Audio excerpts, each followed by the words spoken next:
देश की तकदीर का फैसला होने जा रहा है। भारतीय संविधान रहेगा या खत्म होगा, इसका फैसला होगा। लोकतंत्र रहेगा या खत्म करने वालों की साजिश कामयाब होगी, इस पर बहस होनी है। 2024 का लोकसभा चुनाव यही नहीं रुकता।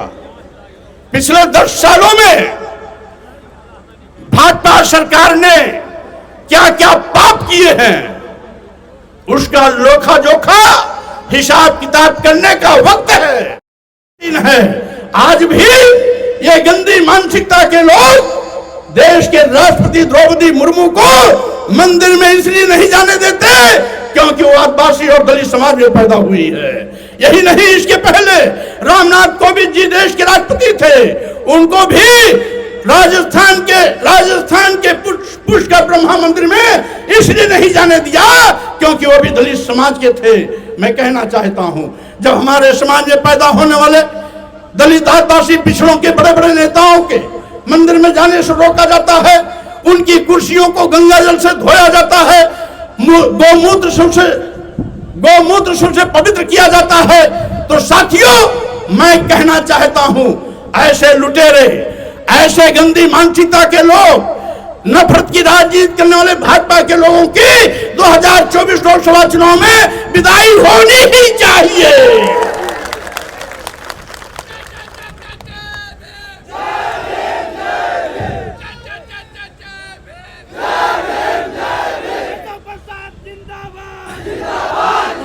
आजादी के बाद यह पहली ऐसी सरकार है जिसने देश की राष्ट्रीय संपदा को बेचने का शुरुआत किया। आप जानते हो, जिन विभागों में नौजवानों को सरकारी नौकरी मिलनी चाहिए थी, उन विभागों को अपने चहेते उद्योगपति अदानी और अंबानी को दे रहे हैं। देश के सभी बंदरगाह, एयरपोर्ट, एयर इंडिया, सभी रेलवे स्टेशन, कई दर्जन ट्रेनें, LIC जैसी बड़ी संस्था जो लाभ में चल रहे थे, औने पौने दामों में अपने चहेते उद्योगपति अदानी और अंबानी को दे दिया। मैं कहना चाहता हूं साथियों, ये देश को बेचने वाले लोग, संविधान को बदलने की नापाक इरादा रखने वाले लोग, लोकतंत्र को कुचलने वाले लोग, आप देश की अस्मिता के साथ आज खिलवाड़ करने वाले जो लोग हैं, इनकी विदाई होनी ही चाहिए। और इसी के साथ आज लोकतंत्र में आज विपक्ष की आवाज दबाई जा रही है। विपक्ष के नेताओं के खिलाफ एक एक करके कहीं हमला करवाया जा रहा है, कहीं उन पर फर्जी मुकदमे दर्ज कराए जा रहे हैं, कहीं ED, CBI, इनकम टैक्स का दुरुपयोग कर उनकी मानहानि की जा रही है। बदले की भावना से सरकार काम कर रही है। और साथियों, मोदी जी कहां रहेंगे? सत्ता से हटने के बाद नीरव मोदी की तरह ये विदेश छोड़ करके भाग जाएंगे या जेल में सड़ेंगे, क्योंकि अब तो इनका एक एक करके भ्रष्टाचार खुलासा होने लगा। नीरव मोदी जो इनकी नाक का बाल था, इसी 7 मई को पत्रकारों ने उससे पूछा, आखिर नीरव मोदी जी आप भारत छोड़ के भागे क्यों? नीरव मोदी ने कहा, मैं भागा नहीं, मुझे भगाया गया। पत्रकारों ने पूछा आखिर क्यों? उसने कहा 13,000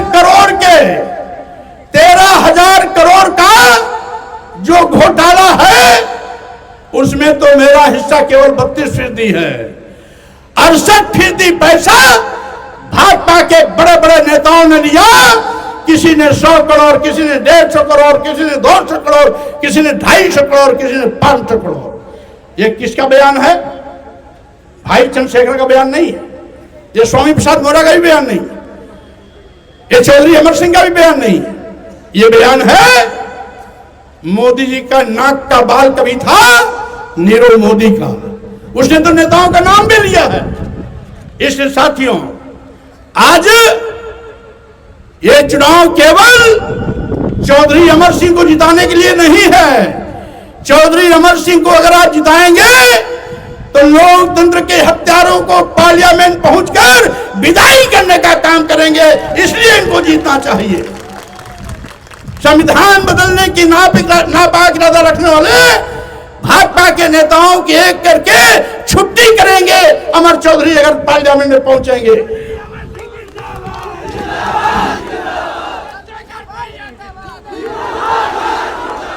और इसने लोकतंत्र के हत्यारों को सबक सिखाने के लिए अमर चौधरी जी हम सब लोगों के एक मजबूत सिपाही बनकर के एक एक को सबक सिखाने का काम करेंगे। और साथियों, वैसे भी हम तो गांव के हैं और गांव की एक कहावत हमने सुनी थी बहुत पहले कि भाई गांव में कभी दावत होती थी तो लोग जाते थे दावत में और पहले जमीन में पांच में बैठा के खिलाया जाता था और जब आप खाने के लिए बैठते थे तो उसमें आपका अगर परसवैया पूरी परोसने वाला आपकी जान पहचान का है, पास पड़ोस का है, गोल गापड़े का है, तो क्या कहता है? कहता है चौधरी साहब 2 पूड़ी हमारी ओर से एडवांस। आपके पत्ता पर 2 पूड़ी एडवांस रख देगा। अगर चौधरी साहब मना करें ना मेरे पास है, कहना ना हमारी तरफ से खाओ ना। क्यों? क्योंकि परसवैया चौधरी साहब की जान पहचान का है, गोल गापड़े का। और अगर परसवैया आपकी जान पहचान का नहीं है, गोल गापड़े का नहीं है, तो क्या करेगा? आपके पत्थर पर पूड़ी खत्म रहेगी, आप पूड़ी मांगते रहोगे, पूड़ी वाला आएगा, पूड़ी भाई बोलते हुए आगे निकल जाएगा, आपकी ओर ताकेगा नहीं। इसलिए सिद्धार्थनगर में यही हुआ। आपने अभी तक परसवैया किसको बनाया? जो आपकी जान पहचान का नहीं था, जो आपके गोल गापड़े का नहीं था, जो आपके बराबरी वाला नहीं था, आपके साथ उठने बैठने वाला नहीं था। एक बाबू साहब थे और एक बाबा जी आ गए। जब बाबा जी और बाबू साहब रहेंगे तो आपको पूड़ी नहीं परोसेंगे। अगर वो पूड़ी आएगा विकास वाला पूड़ी, अगर विकास वाला पूड़ी आएगा, विकास कार्य आएगा या जिले के विकास के लिए कोई धन आएगा तो आप लोगों को नहीं मिलेगा। सुमारू मंगरू बुधऊ कतवारू को नहीं मिलेगा। वो मिलेगा बाबू साहब को देंगे और बाबा जी को देंगे, आपको ठेंगा दिखाएंगे। इसलिए अब अपने जिले के मान सम्मान विकास का परसवैया चौधरी अमर सिंह को बना करके भारी मत उठाने का काम कर देना और पूरे जनपद से आए हुए हमारे बुलंद हौसलों की फौज के रूप में आए हुए क्रांतिकारी नौजवान साथियों, भाइयों और साथ ही साथ भाई आजाद जी के लड़ाकू सेनानी साथियों, आज मैं कहना चाहता हूं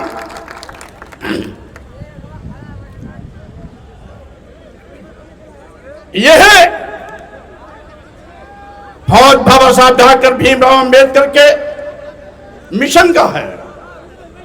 ये फौज सामाजिक परिवर्तन के महानायक मानवर कांशीराम जी के मिशन का है। सामाजिक परिवर्तन के महानायक ज्योतिबा फुले ने सामाजिक परिवर्तन का जो बिगुल बजाया था, ये फौज उन क्रांतिकारी हमारे सामाजिक क्रांति के महापुरुषों के खून का है। इसलिए हमारे अपने महापुरुषों के उस नारे को याद रखना चाहिए जब उन्होंने कहा था ओठ हमारा रात तुम्हारा नहीं चलेगा, नहीं चलेगा।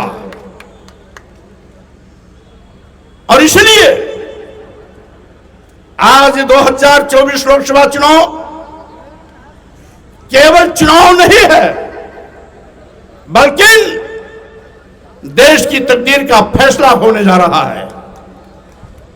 भारतीय संविधान रहेगा या खत्म होगा, इसका फैसला होगा। लोकतंत्र रहेगा या खत्म करने वालों की साजिश कामयाब होगी, इस पर बहस होनी है। 2024 का लोकसभा चुनाव यही नहीं रुकता। पिछले 10 सालों में भाजपा सरकार ने क्या क्या पाप किए हैं, उसका लोखा जोखा हिसाब किताब करने का वक्त है। इसलिए मैं कहना चाहता हूं साथियों, भाजपा सरकार ने इन 10 सालों में क्या दिया? देश के करोड़ों करोड़ों नौजवानों को बेरोजगार बना दिया।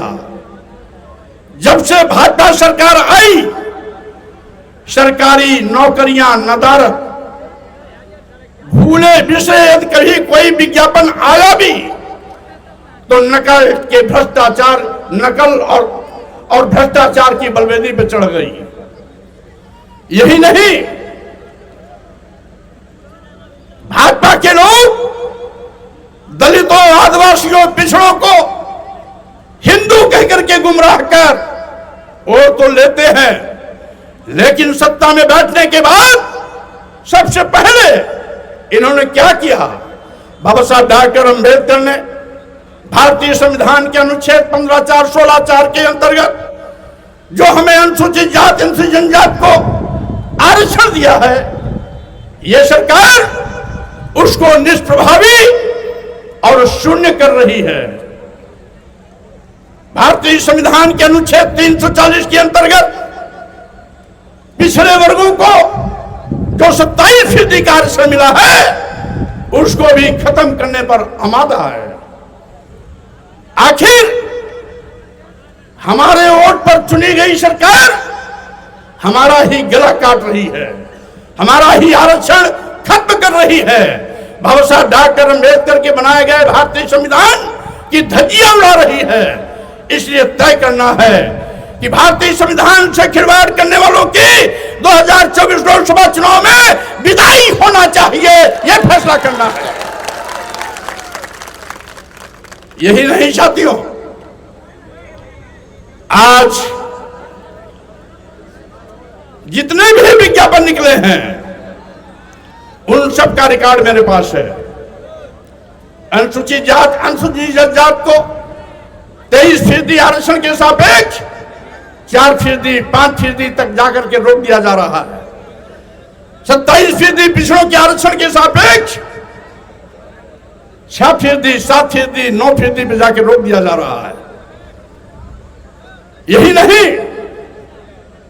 आज मनमाने तरीके से भर्तियां हो रही हैं। हमारे इसी बगल में गोरखपुर, जहां के मुख्यमंत्री योगी जी हैं, गोरखपुर विश्वविद्यालय में 117 प्रोफेसर पद पर नियुक्ति हुई। 117 में 111 बाबू साहब और बाबा जी के बच्चे हो गए। 117 में 111 पद पर बाबू साहब और बाबा जी के बच्चे हो गए। मात्र बचा 6 पद में SC, ST, OBC, माइनॉरिटीज, यानी जिनकी आबादी है 95%, उनको 6 सीट, और जिनकी आबादी है 5%, उनको 111 सीट। यह है भारतीय जनता पार्टी का इंसाफ। इस पर तय करना है साथियों। यह भी नहीं, ये तो हमने एक उदाहरण दिया। सारे मेडिकल विश्वविद्यालय, मेडिकल कॉलेजों में जितनी भी तैनाती हुई है, एक भी शेड्यूल कास्ट का नहीं, एक भी शेड्यूल ट्राइब्स का नहीं, एक भी बैकवर्ड क्लास का नहीं, एक भी माइनॉरिटी का नहीं, सब एक वर्ग विशेष के हुए हैं। इसीलिए यह फैसला करने का चुनाव है। इसके साथ ही साहब, आज महंगाई की मार से आम जनता की कमर टूट गई है। हर चीज पर GST, आपके शरीर पर जो कपड़े हैं, पैरों में जूते चप्पल हैं, 2014 के पहले इस पर GST नहीं लगता था, लेकिन आज GST का टैक्स लगता है। खेती के लिए जो सामान हम खरीदते थे 2014 के पहले, उस पर GST के नाम पर टैक्स नहीं लगता था, लेकिन आज हम खाद, बीज, पेस्टिसाइड, कृषि यंत्र जो भी खरीदते हैं सब पर हमें जीएसटी के नाम पर टैक्स देना पड़ता है। हम पहले घर बनाते थे तो बालू, मोरंग, सरिया, ईंटा, सीमेंट पर कोई जीएसटी के नाम पर टैक्स नहीं लगता था। अगर आज आपको एक झोपड़ी बनानी हो, बालू, मोरंग, सीमेंट, सरिया, ईंटा लाते हैं तो सब पर जीएसटी के नाम पर टैक्स देना पड़ता है। यही नहीं, बाजार में अगर दूध, दही, मक्खन, पनीर, मट्ठा लेने जाते हो तो दूध और मट्ठे पर भी अब जीएसटी के नाम पर टैक्स लिया जाता है। एजुकेशन हमारा बेसिक फंडामेंटल राइट है। सरकार की जिम्मेदारी है कि निःशुल्क शिक्षा सबको दे, लेकिन निःशुल्क शिक्षा देना तो दूर, भाजपा सरकार ने छोटे छोटे बच्चों के किताब, कॉपी, पेंसिल, रबर पर भी जीएसटी के नाम पर टैक्स लेना शुरू कर दिया। आज जैसे किसी व्यक्ति के शरीर से डॉक्टर सिरिंज लगा करके खून निकालता है, वैसे मोदी सरकार देश की जनता के गाड़ी कमाई के पैसे को जीएसटी के नाम पर लूट रही है। साथियों, मैं ये भी कहना चाहता हूं, आज नौजवानों को नौकरी इसलिए नहीं दी जाती कि सरकार कहती है कि वेतन देने के लिए पैसा नहीं। रिटायर्ड कर्मचारियों को पेंशन इसलिए नहीं देती, कहती है सरकार के पास पैसा नहीं। किसानों का कर्जा माफ करने से मना करती है, कहती है सरकार के पास पैसा नहीं। और साथियों, आज विकास के नाम पर भी सरकार रोना रोती है कि सरकार के खजाने में पैसा नहीं, लेकिन